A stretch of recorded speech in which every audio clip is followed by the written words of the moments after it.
What would you do if the people you wanted to help turned around and hurt you instead? What if every step you took for goodness was met with stones, insults, and pain? This is not just any story. This is the true story of a man who walked through blood and tears, but still forgave those who hurt him. This is a story of the day of Taif, and how the prophet of mercy was tested like never before. After many years in Mecca, Prophet Muhammad had faced hardship after hardship.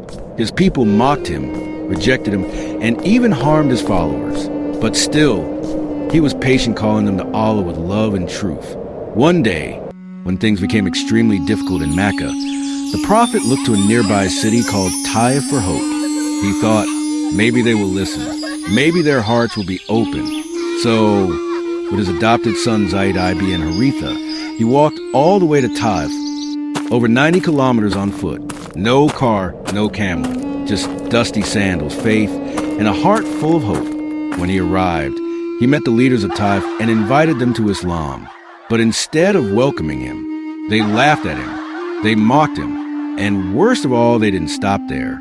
They ordered the children and foolish people of the town to chase him away. The streets of Taif filled with angry mobs. People threw rocks and stones at the prophet and Zaid. Blood poured from his feet.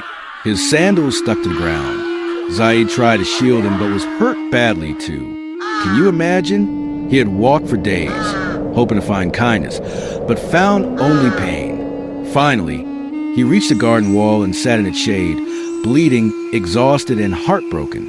There, he raised his hands and made one of the most beautiful du'as ever recorded. "O Allah, I complain to you of my weakness, my lack of strength, and how people humiliate me.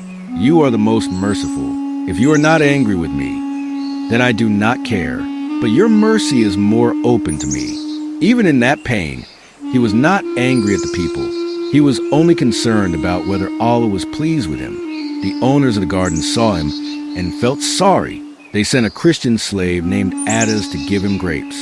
When Adas heard the prophet say Bismillah before eating, he was amazed. People here don't say that he said. The prophet asked, "Where are you from?" "Oh, Adas," he replied, "from Nineveh." The prophet smiled and said, "That's the city of Yunus, the prophet of Allah." Adas was shocked. "How do you know that?"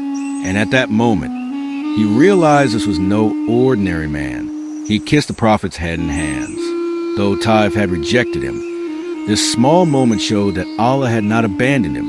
Later, when Angel Jibril came and offered to crush Taif between the mountains, the prophet said something that shows his incredible heart.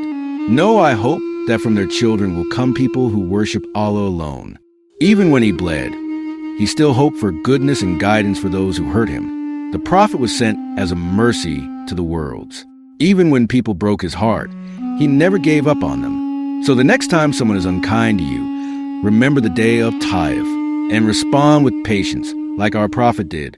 If this story touched your heart, don't forget to subscribe, like, and share it with the world. Let's spread the beauty of our prophet's mercy together.